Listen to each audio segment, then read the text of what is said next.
Hi there. Story time with Mima. Hi, Hazel. We're reading Bunny's Book Club. Bunny loved books. He loved them ever since he first heard the lady with the red glasses reading aloud outside the library. See?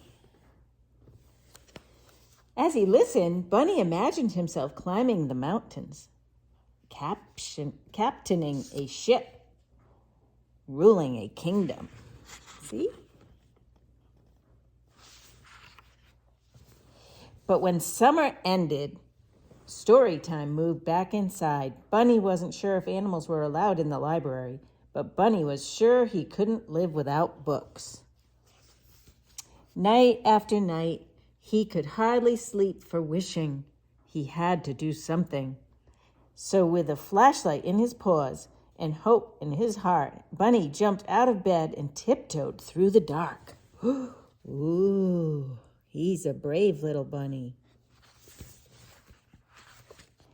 But when he reached the library door, it was locked. Uh-oh. So were the windows. Bunny tried digging, climbing, and yanking. Nothing worked. Until finally he noticed. What do you think he noticed? The book return. Oh, that sneaky little rascally rabbit. The shiny handle was far above his head, but it was no match for a high-hopping bunny hungry for books. Bunny leapt. He clung to the bar and flung himself over and wriggled his cottontail through the slot. He landed inside with a thud. Bonk. Bunny's eyes sparkled at the sight of the shelves bursting with books. Oh, it was better than a field full of fresh, crunchy carrots, he said. Oh my goodness, better than a field full of fresh, crunchy carrots.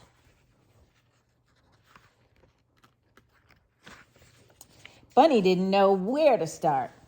He took a deep breath. It smelled as if he were wrapped inside the pages of his favorite book, and he followed his nose to the adventure section. There he found stories about swashbucklers, sharks, and superheroes. Bunny greedily grabbed them all. Oh, he took all of them. His whiskers twitched with excitement. He slipped his treasures through the book slot one by one. Then, performing his best balancing act, Bunny wobbled home. He couldn't wait to dig in. Look at that silly rabbit. And so Bunny returned to the library each night. He searched and sneaked, then scurried back to read. Soon his home was more books than burrows. Oh. Then one evening, a loud knock startled Bunny. He closed his book and opened the door. "Where have you been?" asked Porcupine. "Reading," said Bunny. "Why?" said the Porcupine. Bunny's eyes popped wide open. "Why?" he sputtered. "Have you ever been to the library?" It was time for Bunny to let Porcupine in on the secret. Big secret. "Are you sure this is a good idea?" said Porcupine. "Calm your quills," said Bunny. "I'm too prickly. I'll never fit." Bunny pushed and shoved until pop went Porcupine. Bunny slipped in and flipped on the flashlight. "Wow," said Porcupine. "I know," said Bunny. "Do you think there's a story about balloons? I've always wondered about balloons." "Most definitely," said Bunny. What in the world would that Porcupine want with a balloon? Sure enough, Porcupine found books on balloons and on deserts and dunes, on caterpillars and cocoons. When Bunny handed him one about hedgehogs, he hugged it. Oh. The two friends took turns cramming books out the slot. Their towers teetered so high they could barely carry them. Look at them, struggling. Back at Bunny's, they cozied up with the cups of tea and carrot muffins. Together they read until sunrise. Oh my goodness. One night, Bear noticed the light on at Bunny's. He opened the door and tripped over a stack of books. "What's going on?" said Bear. "Here," said Bunny, handing him a book. Bear made room and settled in to read. Look at the big bear on the couch. Soon, more curious animals began visiting. "Do you have any books about outer space?" said Bird. "Or about volcanoes?" said Mole. "I'd like a ghost story," said Mouse. "I think it's time for a field trip," said Bunny. Field trip. One by one, the animals stuffed themselves inside the library. Bear caused a bit of a delay. They scattered about, sniffing the stacks, poring over pages. Squirrel gathered stories about the circus. Raccoon nabbed one about outlaws and bandits. Frog found a fairy tale. No one heard the key in the front door. No one heard the clack, clack, clacking of footsteps. No one heard the light flick on. Uh-oh. They busted. "What do we have here?" said the librarian. The animals looked up in shock. Bunny gasped. Porcupine gaped. Bear groaned.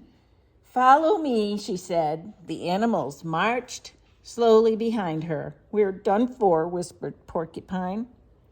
"All libraries have rules," said the librarian sternly. Bunny's whiskers trembled. Porcupine's back bristled. Bear eyed the door. Bunny stepped forward to take the blame. The librarian leaned down.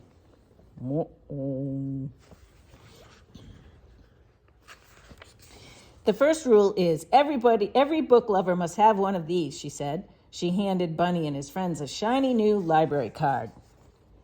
"Now you may borrow books," she said, smiling, "as long as you return them, of course." Bunny couldn't believe his ears. They could keep coming to the library. He beamed at his fellow readers, then bounced to the shelves. He picked the perfect book, and he proudly checked out the very first official selection for... What do you think it's for? What do you think it's for? Huh? What? For Bunny's Book Club. Look at, that's Bunny's Book Club. See them all?